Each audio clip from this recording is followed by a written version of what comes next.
Assalamualaikum warahmatullahi wabarakatuh. Salam sejahtera bagi kita semua. Pada pagi hari ini kita bisa dapat berkumpul bersama dalam acara masalah kewaspadaan terhadap bahaya radikalisme.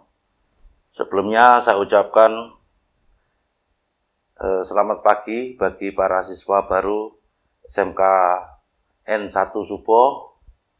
Dalam rangka MPLS, kita dari pihak Polsek Subo akan mengadakan atau memberikan wacana tentang kewaspadaan terhadap bahaya radikalisme, supaya adik-adik siswa baru bisa memahami apa arti radikal dan bisa mengetahui akan bahaya radikal tersebut.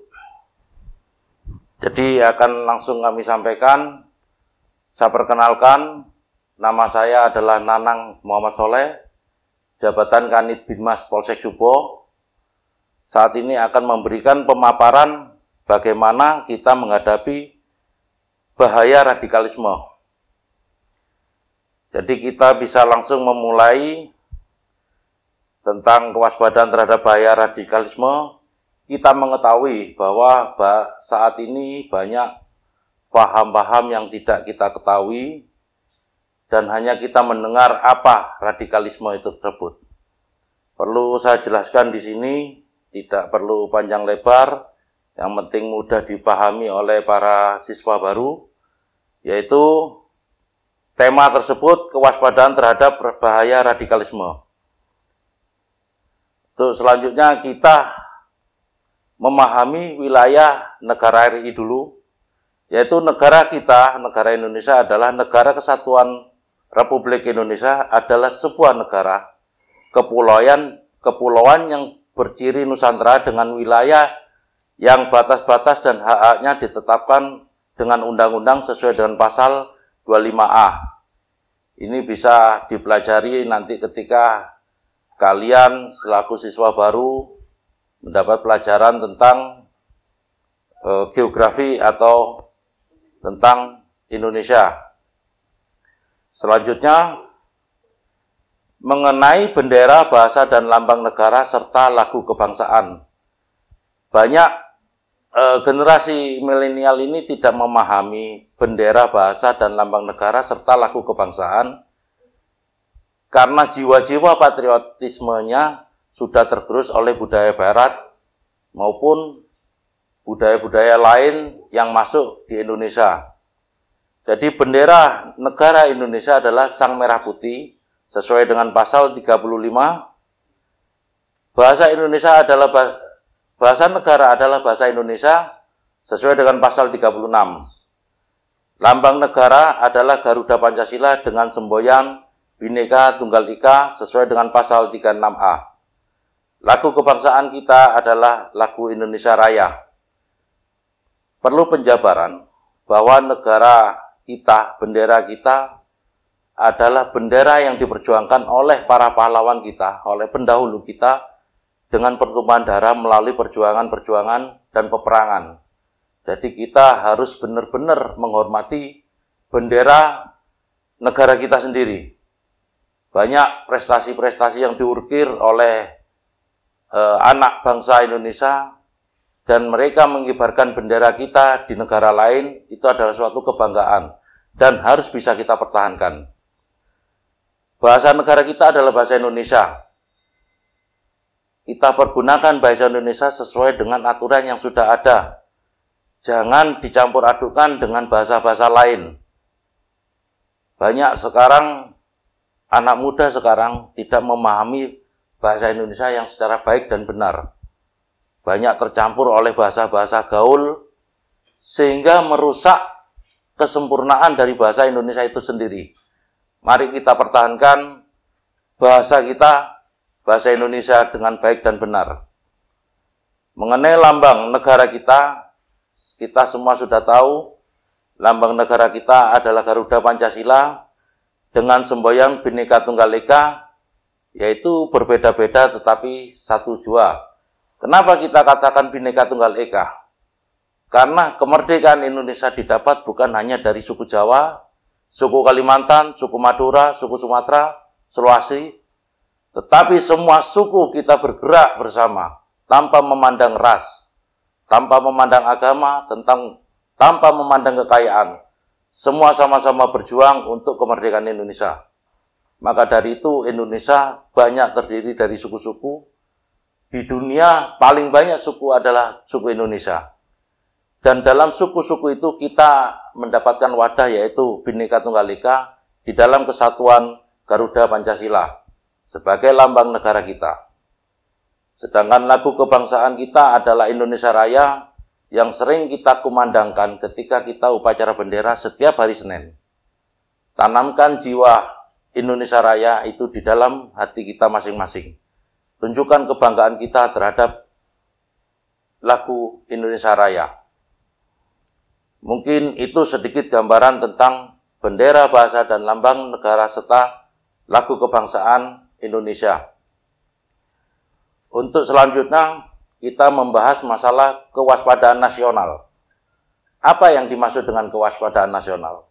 Adalah sikap, mental, dan rasa tanggung jawab yang dimiliki bangsa Indonesia untuk mampu mendeteksi, mengantisipasi secara dini, dan melakukan aksi pencegahan terhadap berbagai bentuk dan sifat ancaman terhadap NKRI. Kalau zaman dahulu kita menghadapi ancaman dari negara luar melalui peperangan, melalui invasi-invasi dari negara yang ingin menguasai kekayaan negara Indonesia. Maka untuk di era yang maju ini, di dalam pembangunan kemerdekaan yang sudah berjalan ini, kita punya kewajiban mengantisipasi adalah gelombang-gelombang atau invasi-invasi negara lain dalam bentuk bahaya latin, yaitu bahaya-bahaya yang tidak kita lihat secara kasat mata, tetapi dari bentuk budaya atau kebiasaan dari negara lain yang masuk ke negara kita dan memengaruhi kebudayaan lokal kita. Itu yang perlu kita waspadai. Untuk selanjutnya, di sini saya akan membahas lebih spesifik, yaitu radikalisme, berkedok agama, dan terorisme. Radikalisme, kita hanya kadang mendengar dan melihat suatu wacana, suatu berita di dalam televisi maupun media sosial, radikalisme. Maka dari itu kami dari Polsek Subo akan memberikan paparan tentang radikalisme. Radikalisme adalah suatu paham yang dibuat oleh sekelompok orang yang menginginkan perubahan atau pembaruan sosial dan politik secara drastis dengan menggunakan cara-cara kekerasan atau perspektif umum. Radikalisme adalah paham keagamaan yang mengacu pada paham agama sangat mendasar dengan fanatisme yang sangat tinggi, cenderung menggunakan kekerasan dan pemaksaan agar pihak yang berbeda paham aliran dapat menerima pahamnya secara perspektif agama. Jadi radikalisme ini adalah keinginan suatu kelompok yang menginginkan pahamnya ini diterima oleh pihak lain tanpa adanya toleransi-toleransi di dalamnya. Jadi keinginan suatu kelompok yang memaksakan kehendaknya kepada kelompok lain untuk menerima keberadaannya. Di sini yang dikatakan paham radikalisme. Sekarang banyak contoh bahwa keagamaan merasa dirinya agama yang paling benar, sehingga agama yang lain dianggap sebelah mata. Kita ambil satu contoh dari agama kita sendiri, agama Islam menyatakan paham radikalisme, agama saya, Islam saya yang paling benar. Islam kamu adalah Islam yang salah. Ini pemahaman seperti ini adalah paham radikalisme, memaksakan sesuatu kehendak sesuai dengan keinginan kelompoknya. Ini kita waspadai bersama. Dengan bahaya-bahaya tersebut, kita harus bisa menyaring dengan secara benar.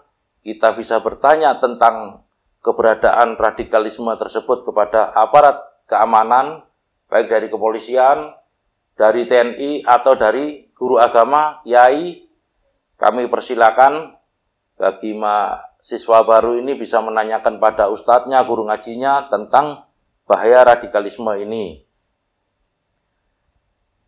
Kembali kepada paparan radikalisme. Dasar gerakan radikalisme ini ingin menjadikan Islam sebagai ideologi final dalam mengatur kehidupan individual dan juga politik ketatanegaraan.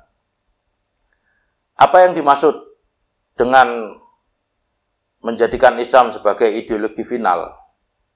Bahwasanya kelompok ini menyatakan bahwa Islam adalah segala-galanya bagi suatu negara menurut pandangan mereka. Sedangkan kita tahu dari awal tadi sudah disebutkan bahwa kita adalah negara Pancasila, negara yang didukung, yang diperjuangkan oleh berbagai suku, berbagai agama, tidak memandang kaya atau miskin, Islam atau dan lain-lain.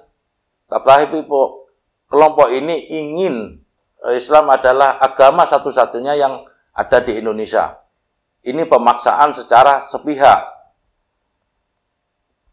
Selanjutnya, nilai-nilai Islam yang dianut mengadopsi sumbernya dari Timur Tengah apa adanya tanpa mempertimbangkan perkembangan sosial, politik, dan realitas lokal maupun budaya lokal. Jadi kelompok mereka, kelompok radikal ini seakan-akan Timur Tengah adalah pusat dari Islam. Semua kebudayaan yang mereka anut ingin diadopsi ke Indonesia, ingin dilaksanakan di Indonesia. Padahal kita tahu kita adalah negara yang berdasarkan Bhinneka Tunggal Ika, di mana kita banyak suku, banyak agama, banyak anak bangsa yang ikut berjuang, tetapi mereka memaksakan seakan-akan bahwa Indonesia adalah negara yang harus menganut budaya dari Timur Tengah. Jadi untuk keberadaan sumber dari Timur Tengah ini untuk di Indonesia sangat tidak masuk akal dan sangat merusak tatanan berkebangsaan dan budaya yang ada di Indonesia. Ini perlu kita pahami secara baik. Menolak adanya ideologi non-Timur Tengah, termasuk seperti demokrasi, sekularisme, dan liberalisme. Mereka hanya ingin menyatakan bahwa ideologi yang paling bagus di Indonesia adalah ideologi dari Timur Tengah. Kalau ideologi dari negara-negara lain yang bersifat demokrasi dan liberalisme, mereka menyatakan sangat tidak menyukai atau tidak sesuai dengan kepentingan kelompok mereka. Jadi mereka memaksakan bahwa semua yang ada di Indonesia harus sesuai dengan ideologi dari Timur Tengah.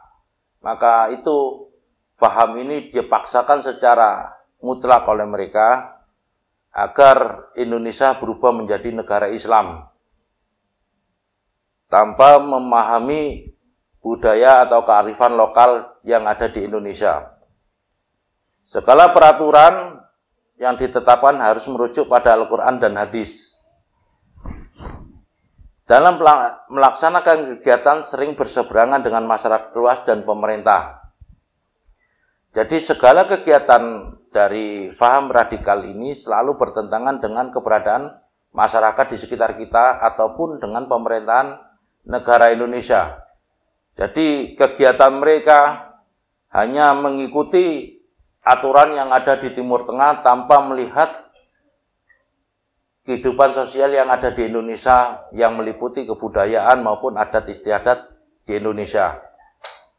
Ini yang perlu para siswa baru ini pahami. Kalian ketika sudah menginjak sekolah di SMK 1 Subo, kita berikan pemaparan untuk memperluas ilmu pengetahuan tentang bahaya radikalisme. Ciri-ciri dari gerakan radikalisme sendiri meliputi 6 garis besarnya, yaitu satu, mereka bersifat sangat tertutup, tidak menginginkan dialog tentang dasar paham mereka. Yang ketiga, melakukan penyebaran paham secara tertutup atau gerilya. Yang keempat, menggunakan atribut atau cara berpakaian 100% gaya ala Timur Tengah. 5, selalu mempropagandakan Islam harus saklek, dalam artian 100% harus seperti Islamnya Timur Tengah. Tempat yang dinyatakan sebagai tempat turunnya ajaran Islam, bagi yang lain dianggap itu bid'ah karena tercampur dengan kearifan budaya lokal. Selalu mempropagandakan jihad sebagai langkah mulia untuk melakukan perbuatan dan melawan serta menumpas mereka yang berbeda paham. Dari itu kami akan menjelaskan satu persatu gerakan-gerakan ciri-ciri dari radikalisme, yaitu mereka sangat tertutup. Dalam artian sangat tertutup itu bahwa dalam kehidupan sehari-hari mereka dalam berkeluarga tidak pernah mengadakan sosialisasi dengan para tetangga. Ketika mereka datang di dalam rumah, maka akan tertutup pintu, tidak mau tahu dengan keadaan lingkungan sekitar, tidak mau berbaur dengan para tetangga, dan hanya hidup dalam lingkungan keluarganya sendiri. Itu yang dimaksud tertutup. Tidak menginginkan dialog tentang dasar paham mereka. Dalam artian mereka hanya mengandalkan paham yang ada, yang berasal dari Timur Tengah. Dia tidak akan mengakui adanya Pancasila, adanya bendera Indonesia, adanya lambang negara kita, adanya lagu kebangsaan kita. Mereka tidak akan pernah berbaur dengan hal itu. Mereka menjauh karena tidak sesuai dengan ajaran mereka yang dia dapat dari Timur Tengah. Yang ketiga, melakukan penyebaran paham secara tertutup dan gerilya. Dalam artian mereka selalu sembunyi-sembunyi untuk melakukan rekrutmen terhadap generasi pengganti. Jadi untuk menyebarkan paham tersebut, mereka tidak akan pernah terang-terangan secara berdakwah seperti di masjid atau dan lain-lain. Mereka akan mendatangi seseorang, ketika seseorang itu mengalami kesulitan, mereka akan datang seakan-akan sebagai dewa penolong, menanamkan budi yang baik.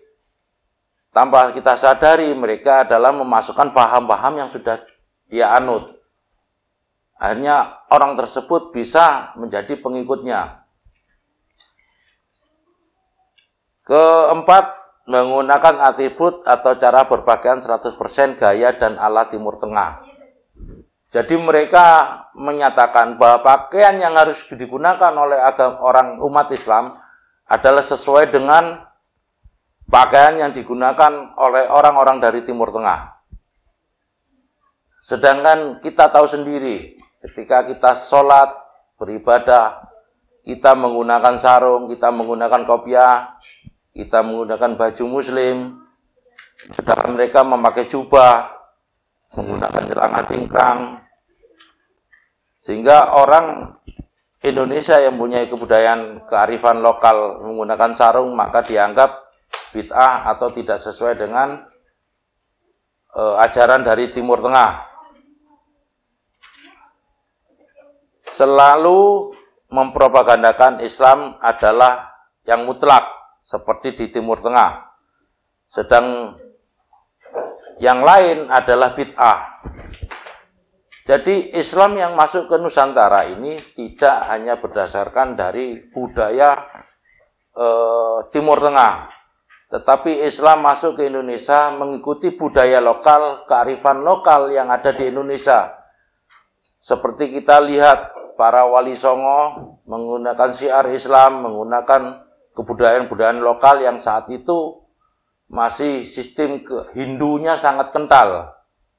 Sehingga kita ngambil contoh Sunan Kalijogo, yaitu karena saat itu masyarakat Indonesia terutama di daerah Jawa suka dengan kesenian wayang kulit, maka Sunan Kalijogo memasukkanlah unsur-unsur keagamaan di dalam pertunjukan wayang kulit, sehingga tanpa disadari mereka ikut dari agama Hindu menjadi agama Islam tanpa ada paksaan, tetapi secara sukarela. Beda dengan paham radikalisme, memaksakan kehendak budaya lokal harus dihapus, diganti oleh budaya Timur Tengah. Ini sangat bertentangan dengan nilai-nilai Pancasila.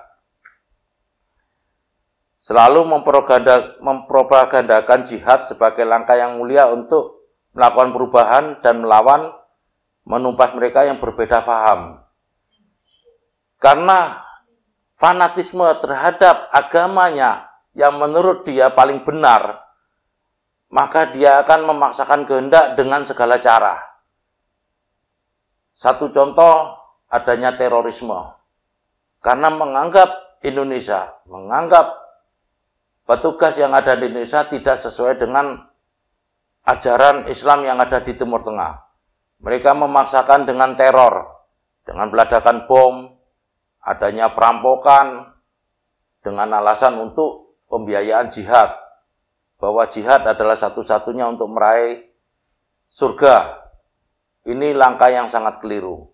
Jadi adik-adik, perbanyaklah pemahaman agama yang didampingi oleh guru agama yang benar. Tanyakan sesuatu hal-hal mengenai jihad yang bagaimana. Anda bersekolah dari rumah, berangkat ke sekolah, itu juga jihad. Karena untuk menuntut ilmu. Ini yang perlu dipahami oleh adik-adik sekalian. Sedangkan sasaran dari gerakan radikalisme sendiri dibagi menjadi 4. Orang yang minim pemahamannya tentang agama. Pertama. Yang kedua, orang yang tidak kuat mental, ideologi, dan akidahnya. Ketiga, generasi muda, pelajar, dan mahasiswa. Keempat, masyarakat miskin dan tidak mampu. Ini yang menjadi sasaran dari gerakan radikalisme. Orang yang minim pemahamannya tentang agama. Saat ini, mungkin sebagian orang ada yang tidak memahami tentang agama secara baik dan benar, hanya mengandalkan dari referensi-referensi dari media sosial maupun dari media online, tanpa didampingi oleh orang yang paham betul dengan agama Islam. Mereka akan terjerat oleh iming-iming dari paham tersebut, karena mereka juga bergerak bukan hanya di bidang lisan, penyampaian paham mereka, tetapi juga melalui media sosial maupun media online. Sehingga orang yang kurang pemahaman agamanya di sini, maka akan terbawa oleh pemahaman mereka. Ini yang sangat bahaya. Banyak kita ketahui bahwa seseorang berubah sikap dan tingkah lakunya ketika mereka sudah mengikuti paham-paham radikalisme melalui media sosial. Bahkan orang tua sendiri pun tidak memahami kalau anak ini mengikuti gerakan-gerakan dari radikalisme. Ini tolong adik-adik untuk bijak dalam menggunakan media sosial atau bijak dalam membaca ketika di media sosial. Ketika ada yang tidak diketahui, silakan ditanyakan kepada guru agama atau ustadz kalian ketika ngaji di rumah, atau bisa ditanyakan kepada petugas, yaitu dari pihak kepolisian maupun dari pihak TNI. Yang kedua, orang yang tidak kuat mental, ideologi, dan akidahnya. Saat ini Indonesia ini digempur oleh banyak budaya-budaya asing yang masuk ke Indonesia, dan akidah-akidah yang lain yang masuk di Indonesia. Secara euforia dengan adanya gadget, maka generasi milenial seakan-akan terbuai oleh budaya-budaya asing sehingga menghilangkan ideologi Pancasila yang ada di Indonesia. Mereka seakan-akan menganggap ideologi Pancasila adalah hal yang kuno. Dan akidah yang ada saat ini dianggap tidak sesuai dengan perkembangan dunia. Ini yang sangat berbahaya. Jadi dipahami betul, ditanamkan jiwa Pancasila kalian di dalam hati kalian, tingkah laku kalian sesuai dengan akidah Islam, sesuai dengan pendidikan agama yang kalian dapat, maupun di sekolah maupun di masjid.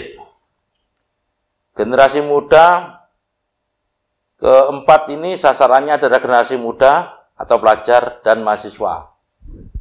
Usia seperti kalian ini adalah usia untuk mencari jati diri, ingin menunjukkan bahwa saya seorang laki-laki atau saya seorang perempuan yang sudah menginjak dewasa.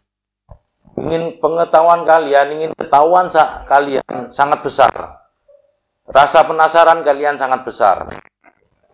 Ingin meraup ilmu sebesar-besarnya karena usia seperti kalian adalah usia emas bagi generasi Indonesia. Ketika kalian ingin menunjukkan eksistensi kalian sebagai seorang yang dewasa tanpa didampingi oleh yang tahu tentang kehidupan remaja, maka kalian akan dimasuki oleh paham-paham tersebut. Rasa penasaran kalian akan digiring untuk memahami suatu paham yang belum pernah kalian pahami. Maka dari itu, dari pihak sekolah SMK N1 Subo mengadakan pemahaman ini untuk membentengi kalian terhadap bahaya-bahaya radikalisme. Kalian bisa koordinasi dengan kami dari Polsek Subo maupun dari pihak guru tentang apa-apa yang kalian dapat dari luar, yang kalian tidak tahu bisa ditanyakan daripada kalian nanti tersasat atau terbawa arus oleh gerakan radikalisme tersebut. Masyarakat miskin atau tidak mampu. Kenapa bisa dikatakan masyarakat miskin tidak mampu jadi sasaran gerakan radikalisme? Masyarakat miskin atau tidak mampu dalam segi ekonomi maupun emosi, mereka tidak stabil. Mereka akan akan mempengaruhi mereka, orang-orang miskin atau yang tidak mampu, dengan paham mereka, bahwa mengatakan pemerintah tidak peduli dengan kalian. Karena pemerintah tidak sesuai dengan akidah Islam yang dia peroleh, sesuai dengan aturan di Timur Tengah. Kalian adalah orang-orang yang tersingkirkan, tidak diperhatikan oleh pemerintah. Mereka memasuki secara perlahan, sehingga tanpa disadari, mereka akan terbawa oleh paham-paham mereka dan membenci pemerintahan yang ada di Indonesia. Baik pemerintahan dari tingkat bawah, tingkat RT, desa, kecamatan, maupun tingkat kabupaten, sampai terhadap negara kesatuan Republik Indonesia sendiri, mereka tidak akan percaya. Selanjutnya, menginjak situasi dan kondisi yang diwaspadai. Di sini ada poin-poin sekitar 8 poin situasi dan kondisi yang diwaspadai. Yang pertama, 1. Masih ada eks-teroris kembali menjadi teroris. Radikalisme masih ada. Kekerasan atas nama agama masih terjadi. Masih ada ancaman terhadap NKRI dan Pancasila. Adanya moderat mayoritas tapi kurang aktif. Radikal minoritas tapi sangat aktif. Masjid, pesantren, dan kampus sudah dimasuki radikalisme. Kelompok teroris sudah terdata oleh Badan Intelijen Negara, yaitu seperti JI, JAT, NII, yang terus mengembangkan jaringan. Ini situasi dan kondisi yang perlu diwaspadai.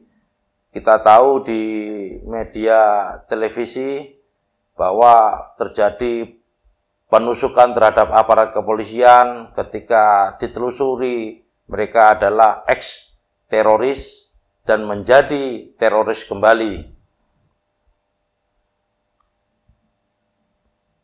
Penyebab masuknya paham radikalisme ini menjadi 5 poin yang perlu adik-adik pahami, yaitu yang pertama, kurang kuatnya filter sehingga memudahkan organisasi radikal masuk melalui rumah ibadah, lembaga pendidikan keagamaan, lembaga kursus, kampus, sekolah untuk melakukan perekrutan dan regenerasi anggota.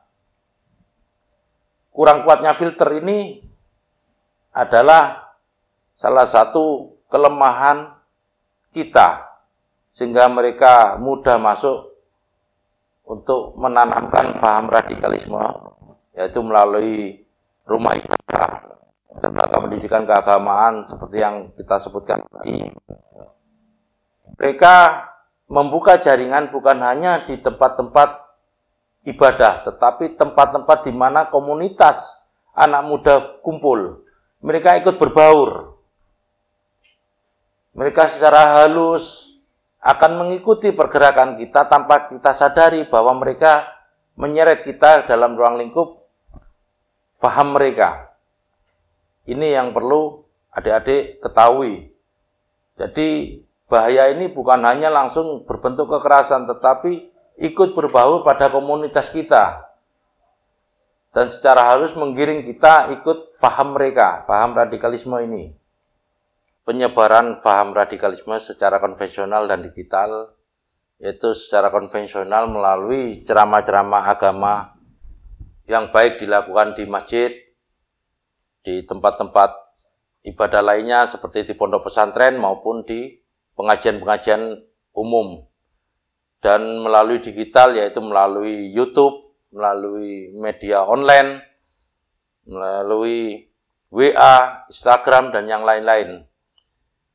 Pandangan keagamaan yang eksklusif ini seakan-akan agama mereka atau cara-cara keagamaan mereka adalah yang terbaik, yang sesuai dengan ajaran dari Rasulullah. Dan sedangkan agama Islam yang ada di Indonesia dianggap sudah tidak sesuai dengan ajaran dari Rasulullah. Ini yang perlu diwaspadai. Yang keempat, lemahnya semangat kebangsaan, khususnya di kalangan generasi muda. Di era milenial ini, banyak generasi muda sudah melupakan semangat kebangsaan karena tergerus oleh budaya-budaya asing yang masuk ke Indonesia melalui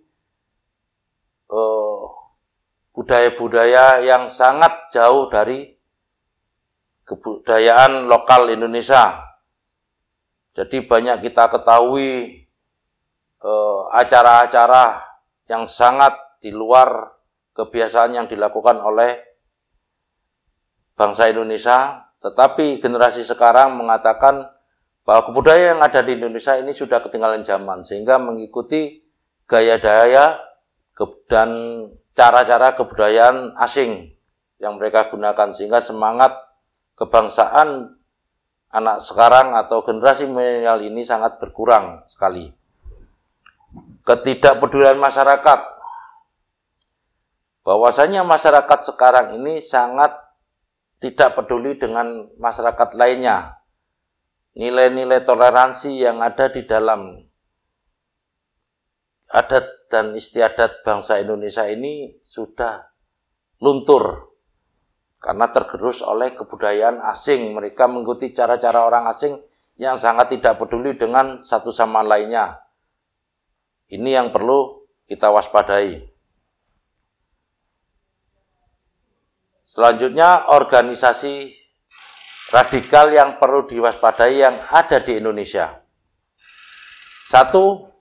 NII atau Negara Islam Indonesia. JAI yaitu Jamaah Ahmadiyah Indonesia. Yang ketiga HTI, Hizbut Tahrir Indonesia. Yang keempat, MTA, Majelis Tafsir Al-Quran. Yang kelima, ISIS atau Islam of State Iraq Syria. Yang keenam, Gavatar atau Gerakan Fajar Nusantara. Ini ya organisasi-organisasi ini yang perlu adik-adik ketahui atau sekedar mendengar bahwa organisasi ini adalah organisasi radikal yang ada di Indonesia. Selanjutnya, beberapa cara penyebaran gerakan radikalisme yang ditemukan. Kita ambil satu contoh di Kabupaten Kediri untuk wilayah Situbondo. Alhamdulillah saat ini tidak ada pergerakan-pergerakan seperti itu. Karena apa? Wilayah Situbondo banyak ulama-ulama besar, ulama-ulama NU yang membentengi warga Situbondo dengan ajaran-ajaran NU. Jadi banyak warga Situbondo ini yang patuh terhadap kiai sehingga tidak bisa dimasuki oleh paham radikalisme. Kita ambil sampel yaitu dari Kabupaten Kediri. Cara penyebaran gerakan radikalisme ini yaitu satu, berpura-pura sebagai musafir atau jaulah yang terdiri dari 2 atau 3 orang bermukim di musola atau masjid. Awalnya mereka bermukim 2 atau 3 hari. Setelah diterima oleh takmir masjid, jumlah mereka akan bertambah. Selanjutnya menguasai masjid tersebut dan akan melakukan syiar dengan sangat rapi dan periodik. Yang banyak kita ketahui bahwa mereka ada yang menyebut, sebagian masyarakat menyebut jamaah kompor, karena kemana-mana mereka membawa kompor. Jadi ciri khasnya sudah kelihatan. Untuk di wilayah Situbondo hal itu tidak bisa dimasuki, karena kita tahu bahwa warga Situbondo sangat patuh dengan kiai, dengan daunnya kiai, sehingga mereka tidak akan bisa mengulik-ngulik atau memaksakan paham mereka terhadap warga Situbondo. Untuk yang kedua, mereka menikah dengan warga setempat, kemudian sang wanita diboyong, bahkan satu keluarga diajak ikut hijrah. Jadi gerakan mereka untuk berbau dengan masyarakat sekitar, dia akan mencoba untuk menikah atau berkeluarga dengan warga setempat, sehingga dia bisa menanamkan paham mereka di lingkungan keluarganya tersebut dari pihak keluarga istri, yang lama-lama akan diikutkan paham-paham maupun gerakan-gerakan radikalismenya mereka. Yang ketiga, membentuk pondok Islam terpadu dari SD Islam terpadu sampai ke tingkat jenjang yang tinggi. Satu contoh kasus di Ngancar, Kediri. Sehingga ketika usia dini mereka sudah dijejali oleh doktrin-doktrin paham radikalisme, sehingga kedepannya mereka pun otaknya sudah secara otomatis akan mengikuti omongan dan paham yang mereka anut. Yang keempat, menjanjikan kehidupan ekonomi yang lebih baik. Kemudian secara kontinu memasukkan paham radikalisme atau aliran yang menyesatkan. Dalam kasus ini adalah kasus organisasi Gavatar, di mana seorang pemimpin Gavatar Gerakan Fajar Nusantara ini mengiming-iming, memberikan iming-iming bahwa kalau kalian ikut organisasi kami di tempat yang baru, kalian akan mendapatkan lahan, mendapatkan pekerjaan yang sangat mapan, akan mendapatkan kehidupan yang sangat layak, sehingga orang akan berbondong-bondong ikut organisasi mereka. Pada kenyataannya ketika sampai di tempat mereka tidak sesuai dengan harapan. Banyak kejadian mengikuti gerakan ISIS dengan iming-imingi bahwa mengikuti ISIS kehidupan kita akan menjadi lebih baik, kita akan mendapatkan ridho Allah. Ketika kita meninggal, kita adalah meninggal sebagai syuhada, karena kita bergerak, karena kita berperang di jalan Allah, yaitu melalui jihad tersebut. Ini adalah paham-paham atau iming-iming yang mereka sebarkan kepada kita. Terus masuk ke lembaga-lembaga pendidikan dan kursus seperti yang saya sebutkan di depan tadi. Ini yang perlu pahami adik-adik sekalian ya. Jadi kita waspada terhadap cara-cara mereka, ciri-ciri mereka, kita harus waspada. Kesimpulan dari pemaparan tentang bahaya radikalisme ini, yaitu satu, radikalisme saat ini sudah menjadi isu nasional. Perlunya ditingkatkan kewaspadaan yang tidak hanya menjadi tanggung jawab pemerintah, tetapi juga warga masyarakat dan seluruh komponen bangsa Indonesia, termasuk adik-adik sendiri, ikut berperan untuk menangkis bahaya radikalisme. Kewaspadaan dapat dilakukan dengan deteksi dan antisipasi dini, mulai dari lingkungan terkecil yaitu keluarga. Jadi mungkin adik-adik punya kakak yang agak menyimpang dari kebiasaan yang dilakukan, biasanya ngaji dilanggar tapi dia hanya ke kelompoknya tersendiri dan secara sembunyi-sembunyi. Ini perlu diwaspadai juga. Nah, dimonitor itu dalam ruang lingkup keluarga. Terus yang ketiga, peran keluarga sangat besar dalam menentukan berbagai aspek kehidupan berbangsa dan bernegara. Kalian menjadi satu kesatuan dengan keluarga yang kalian hadapi. Satu contoh begini, saya katakan keluarga yang berperan besar ini, adik-adik ikut orang tua, ikut bapak ibu. Orang tua tidak akan pernah menjerumuskan anaknya mengikuti hal-hal yang dilarang oleh agama maupun oleh pemerintah. Makanya ketika adik-adik melakukan kesalahan, maka orang tua akan menegur kalian. Ini yang dimaksud peran sangat besar untuk menentukan kehidupan berbangsa dan negara. Ketika kalian dididik oleh orang tua menjadi anak yang baik, anak yang disiplin, anak yang berprestasi, maka akan menimbulkan bibit-bibit generasi muda Indonesia yang sangat mumpuni. Yang keempat, jika keluarga RT RW sudah aman, damai dan stabil, maka Situbondo ini dan NKRI khususnya akan damai dan sejahtera.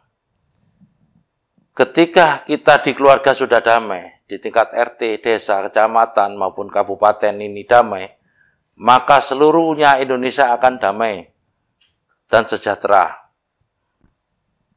Sama halnya ketika kita bersekolah di tempat yang baru, kita bertemu dengan teman baru, ketemu dengan guru baru, ketemu dengan lingkungan baru, di situ memperoleh kedamaian, maka kita akan merasa senang dengan pelajaran-pelajaran yang kita diberikan oleh guru yang ada di lingkungan SMK 1 Subo ini.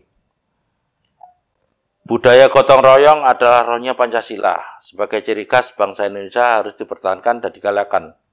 Seperti kita sebutkan tadi, kepedulian masyarakat Indonesia ini sangat berkurang. Jiwa gotong royong ini sudah hampir terkikis habis. Maka dari itu, adik-adik ini ketika masih muda, mari kita bentuk rasa jiwa gotong royong. Bagaimana aplikasi di sekolahan?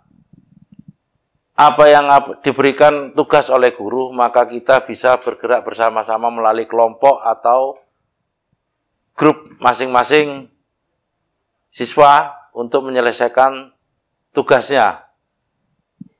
Ada melalui belajar kelompok atau mengerjakan tugas secara kelompok. Itu adalah salah satu contoh dari bentuk gotong royong. Untuk menyelesaikan sesuatu tugas dilakukan secara bersama-sama. Karena gotong royong ini bisa menciptakan kerukunan, kebersamaan, dan kepedulian, serta memperkuat persatuan dan kesatuan. Ini yang perlu menjadi dasar sifat kita untuk kedepannya.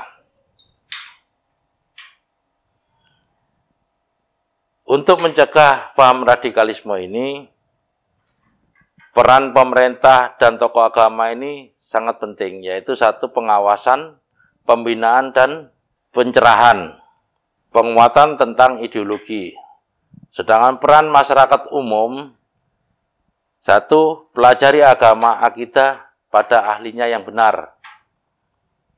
Kenali modus perekrutan, jangan mudah diajak, kritis dengan tegas, tolak ajakan yang meragukan atau menyesatkan.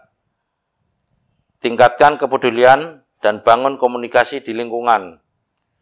Segera laporkan pada aparat jika menemukan indikasi kegiatan yang janggal. Jadi sudah saya sebutkan tadi, adik-adik juga bisa menjadi motor penggerak atau ikut berperan dalam menangkis adanya radikalisme ini. Jadi bukan hanya dari petugas keamanan saja, tetapi peran semua masyarakat ini terlibat. Untuk peran keluarga, bangun hubungan yang baik dengan keluarga. Bagi anak-anak di tingkat belajar, kuatkan keimanan dan takwa dan paham ideologi. Pahami ideologi yang benar. Diawasi penggunaan fasilitas teknologi dan internet.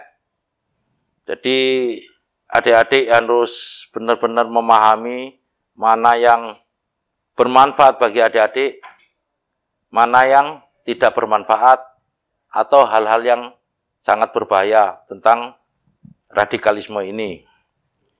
Mungkin dari pemaparan saya ini ada yang sedikit tidak dipahami, nanti bisa adik-adik pahami atau bisa ditanyakan langsung kepada kami selaku Kanit Bimas Polsek Subo.